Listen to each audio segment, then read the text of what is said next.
All right, so a big shout out to Claiborne Ford Lincoln for allowing me to film the all new Aviator for 2020.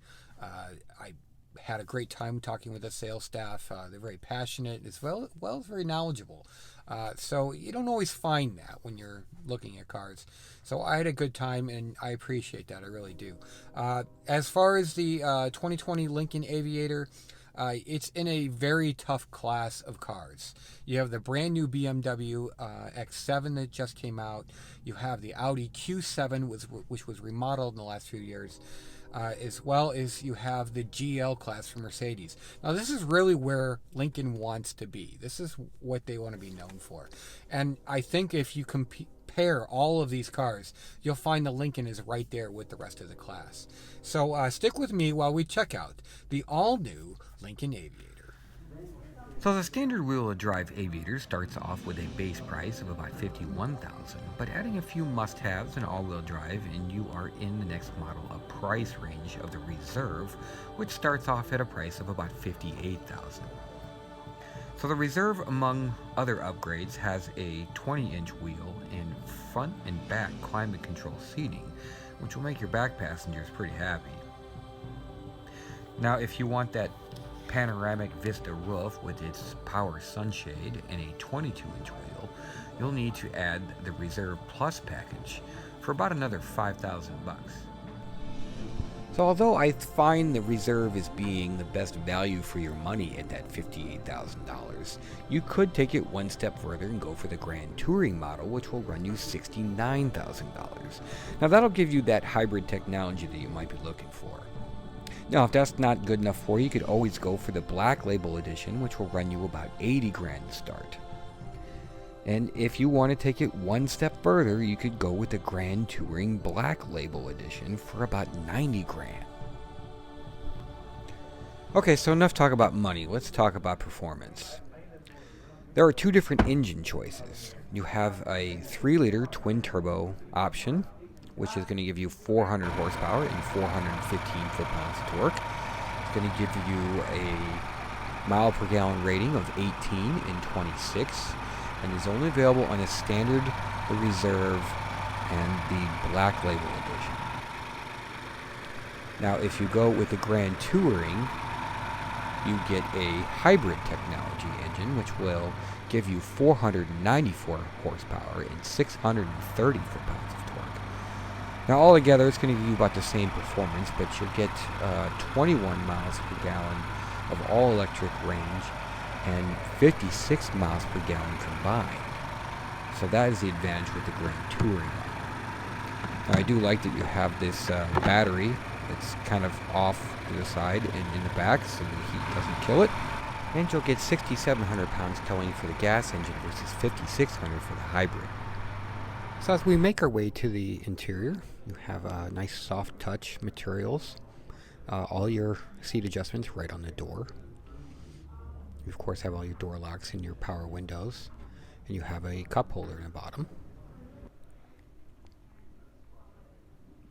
You have this seat with its bolsters that are extremely comfortable. All the fit and finish and the materials are just top notch. You have this virtual cockpit. And of course, you have all the connectivity and sync right at your fingertips, along with this push button start that is kind of on top of the dash for a change. You have a 10-speed push button automatic transmission.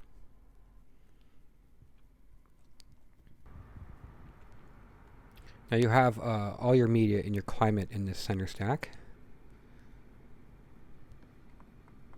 The upgraded Reserve model does give you this heated and cooled seats. Of course, you have a heated steering wheel. And it is a 3-stage.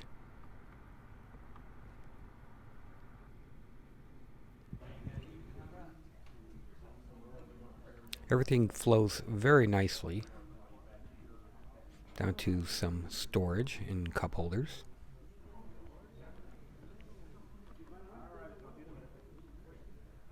You do have USB ports inside, along with a cover, of course.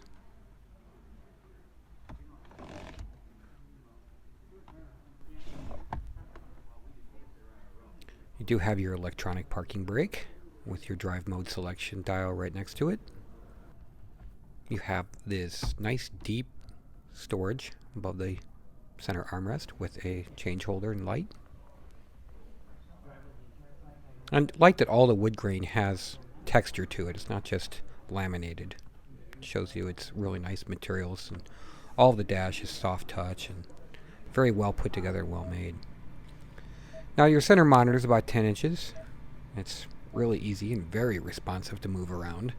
You of course have Android Auto and Apple CarPlay. You have the Lincoln Way app so you can schedule service.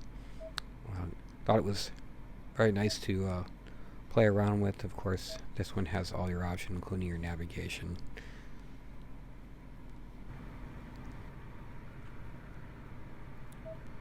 I did enjoy the fact that this one had the massage seats. Between that and the heat, I don't think I would ever leave this vehicle.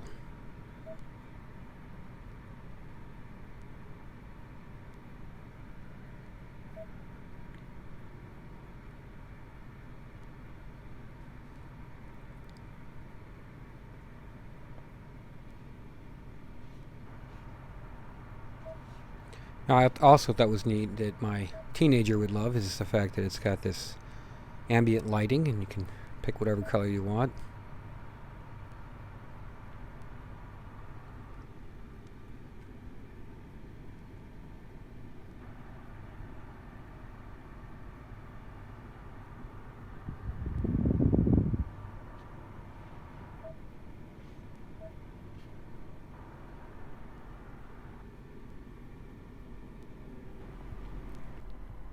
Now you have different driving modes, several to be exact. You have your Excite, which is your performance mode.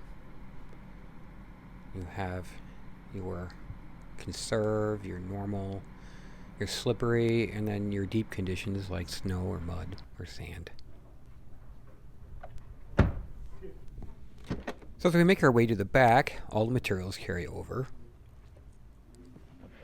There is a couple different configurations. This one actually has 3 seats across the back.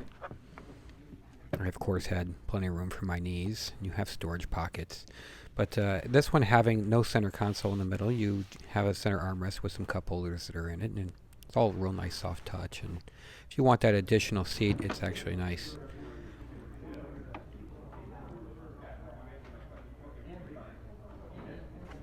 And you have manual sunshades on the sides.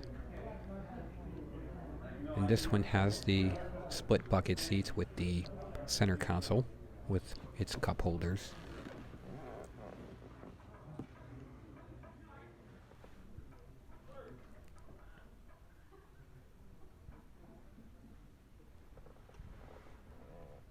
They are a very nice seat, very comfortable, just as comfortable as the front I felt. You do have your heated seat for the reserve model and up. You have your separate armrest on these. And you have a little bit of storage. It's actually pretty deep. And you have your sunshade controls for the rear.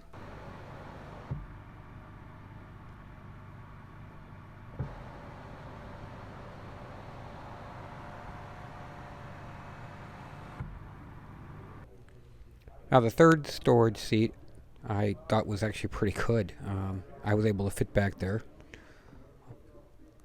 And there's actually room here for your feet. So I feel with a 6-foot adult, you would have plenty of room for a trip for an hour or so. I don't know about an all-day trip. Of course, you have grab handles and your LED lights.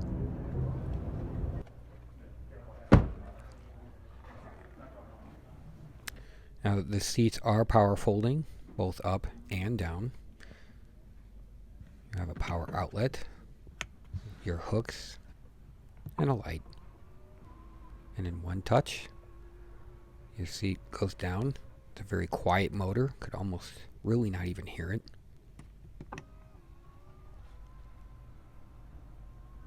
and they fold perfectly flat.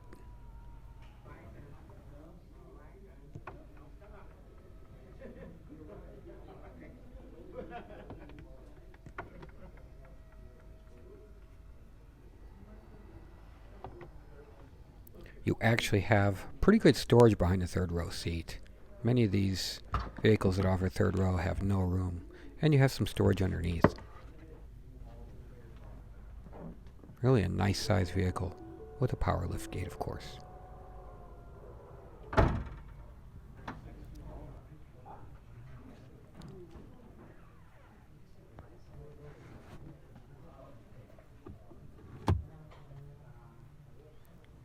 I like you have the flip down headrest, so the seat will fold right down without interfering with the front seat.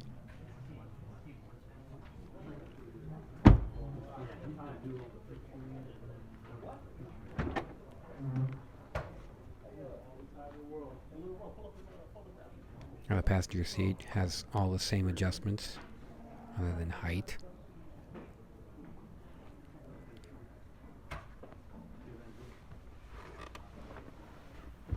We have a decent sized glove box. It's felt lined. And it's lockable. Really just a phenomenal direction for Lincoln.